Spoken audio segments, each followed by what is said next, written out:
Hey there, tech enthusiasts. Welcome back to our channel, where we break down the latest tips and tricks for your devices. Today, we're diving into something super useful: how to remove a number from iMessage in 2025.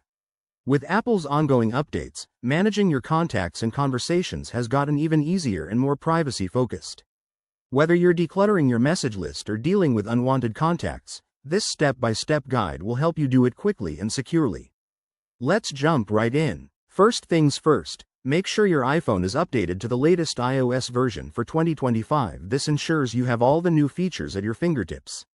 Start by opening the Messages app, that iconic green bubble icon on your home screen. Once you're in, scroll through your conversations to find the one associated with the number you want to remove. It's that simple. Now, to delete the conversation, simply swipe left on the chat thread. You'll see a few options pop up.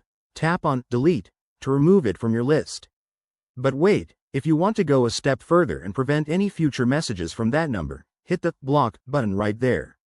This is a great new feature in 2025 that enhances your privacy by automatically filtering out blocked contacts. If the number is saved in your Contacts app, you'll need to head over there too. Open the Contacts app, find the entry, tap Edit in the top right corner, and then scroll down to Delete Contact. Confirm your action, and poof, it's gone. Remember, removing a number from iMessage doesn't delete it from your call history or other apps, so double-check those if needed.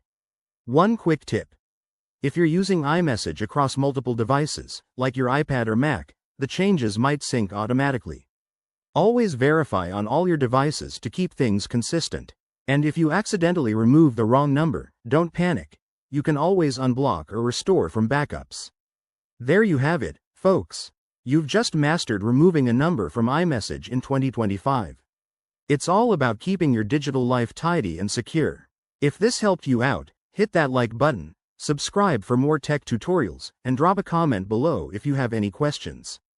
Thanks for watching, and I'll see you in the next video.